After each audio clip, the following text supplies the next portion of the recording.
گزارنے کا طریقہ بھی اس کو بتا دیا ہے کہ آرام اور راحت ظاہر ہے کہ دینداری کا اس میں بڑا دخل ہے، انسان کی معیشت کا بھی دخل ہے، کھانے پینے کا بھی دخل ہے، اور اولاد کا بھی دخل ہے کہ اولاد اس کی فرمان بردار ہوں تو پھر آدمی سکھ کی زندگی گزارتا ہے، اور بیوی بھی وہ بھی فرمان بردار اور نیک قسم کی بیوی ہو تو پھر انسان کی زندگی وہ سکھ والی زندگی اور راحت والی زندگی ہوتی ہے۔ بصورت دیگر اگر میاں بیوی میں سے کوئی شوہر وہ بے دین ہے تب بھی مسئلہ خراب ہے، بیوی بے دین ہے تب بھی مسئلہ خراب ہے، دونوں کے دونوں بے دین ہیں تب بھی وہ جہنم والی زندگی، ان کو آخرت میں جہنم جانے کی ضرورت نہیں ہے، اور دنیا والی زندگی ان کی جہنم والی زندگی بنے گی۔ اور جب یہ ہے کہ بے دین خاتون کا انتخاب جب کیا جائے گا تو ایسی صورت کے اندر ہمسائے لوگ بھی سنیں گے، روزانہ دائیں بائیں سے ہمسائے بھی سنتے رہیں گے کہ برتن بج رہے ہیں، اور ہمسائے جن کی دیوار آپ کے ساتھ ملی ہوئی ہے ان کو بھی پتہ چلے گا کہ ماشاءاللہ اندر جو کھیل رہے ہیں اور وہ برتن ایک دوسرے کو مار رہے ہیں، اور گالیوں کا جو تبادلہ ہوتا ہے وہ تو سب کو پتہ ہوتا ہے، کوئی چیز چھپ نہیں سکتی، اللہ کا بھلا کرے۔ یہ انسان پھر رسوا اور بدنامی ہو جاتا ہے۔ اس لیے قرآن نے یہ کہا کہ بیوی، دیندار قسم کی بیوی وہ زندگی کے آخری اسٹاپ ہے۔ یہ جو کشمیر والے کہتے ہیں نا منزل پہ جا کر کے دم لیں گے، کشمیر کو آزاد کر کے پھر جا کر کے ہم دم لیں گے، پھر ہم سکھ والی زندگی گزاریں گے، تو قرآن کہتا ہے کہ آخری اسٹاپ آپ کی وہ بیوی ہے، آخری اسٹاپ وہ بیوی ہے،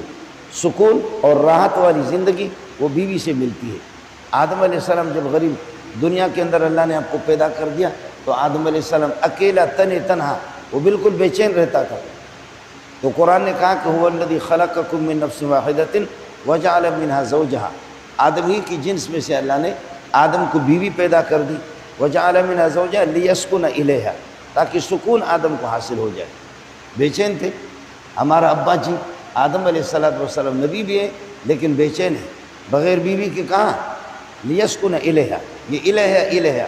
یہ الہ جو آتا ہے ہمارے مولویوں کے ہاں یہ آخری اسٹاپ ہے، الہ آخری اسٹاپ ہوتا ہے، مطلب یہ ہوتا ہے زندگی اور راحت کے آخری اللہ کو بلا کر یہ کہ مرحلہ وہ بیوی ہے، بیوی دیندار ہے تو سبحان اللہ، اور اگر یہ کہ بیوی بے دین ہے تو پھر مسئلہ یہ کہ خراب ہے۔ اور پھر قرآن نے اس کی بڑی اچھی تعبیر کی، فرمایا ہن لباس لکم وانتم لباس لہن، بیویاں تمہارے لباس ہے، تم ان کی لباس ہو۔ آدمی اگر اپنے لباس کو اپنے بدن سے اتارتا ہے تو کتنا بے چین رہتا ہے، اگر بدن پہ سردی میں لباس نہ ہو، گرمی میں لباس نہ ہو تو آدمی بہت بے چین رہتا ہے، تو قرآن کہتے ہیں کہ بیویاں تمہاری لباس ہیں، تم ان کی لباس ہو۔ بیوی خاتون کے اگر شوہر نہ ہو وہ بھی ذلیل، اور شوہر کی بیوی نہ ہو، مرد کی بیوی نہ ہو وہ بھی ذلیل۔ ہن لباس لکم وانتم لباس لہن، بیویاں تمہاری لباس ہے اور تم ان کی لباس ہو۔ لباس سے میں نے عرض کر دیا کہ راحت اور سکون انسان کو ہوتا ہے، مولوی صاحب کے لباس اتار دو تو ماشاءاللہ پھر اس کو کہو کہ ابھی خطبہ دے، ابھی تقریر کرو تو مولوی بہت اچھا لگے گا، اور پھر آپ اس کی تقریر بھی خوب سنیں گے کہ جب کہ وہ ننگا ہو جائے گا۔ تو بیوی کو قرآن نے کہا کہ بیوی شوہر میاں بیوی ایک دوسرے کے لباس ہے، اور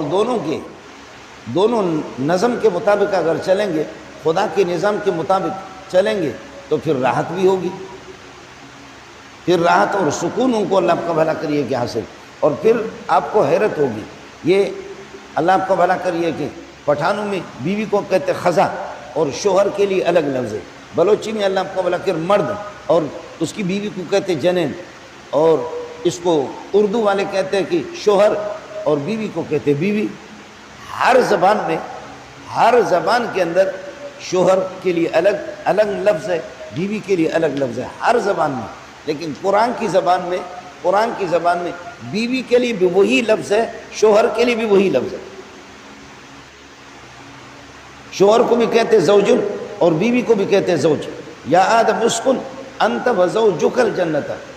زوجتک کا نہیں ہے، وزوجک الجنت، اصل فصیح یہی ہے، زوجتن استعمال ہوتا ہے لیکن السلام علیکم ورحمۃ اللہ وبرکاتہ۔ محترم سامعین، مولانا منصور منگل صاحب نے اپنے اس جمعے کے خطبے میں اور بیان میں شادی کے ترغیبات دی اور شادی کی طرف شادی کرنے کی اور جلد اپنے اولاد کی شادی کرانے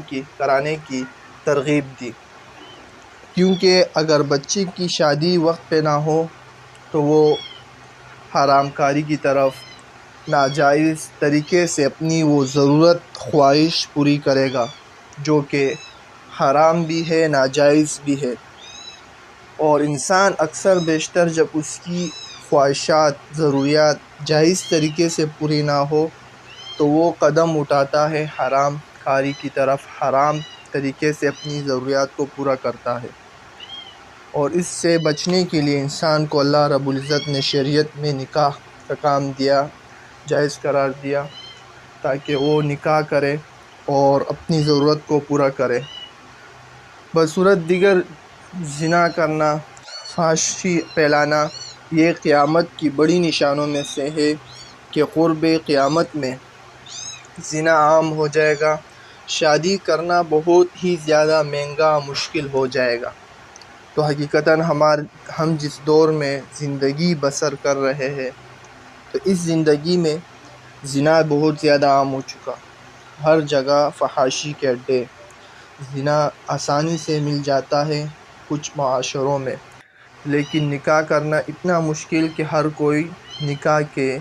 اخراجات برداشت ہی نہیں کر سکتا۔ تو ہمیں چاہیے کہ ہم رسومات سے باہر آئے اور اپنی سادگی والی زندگی، سادگی سے شادی کرنا اس سنت پر عمل کرے تاکہ ہمارے نسل زنا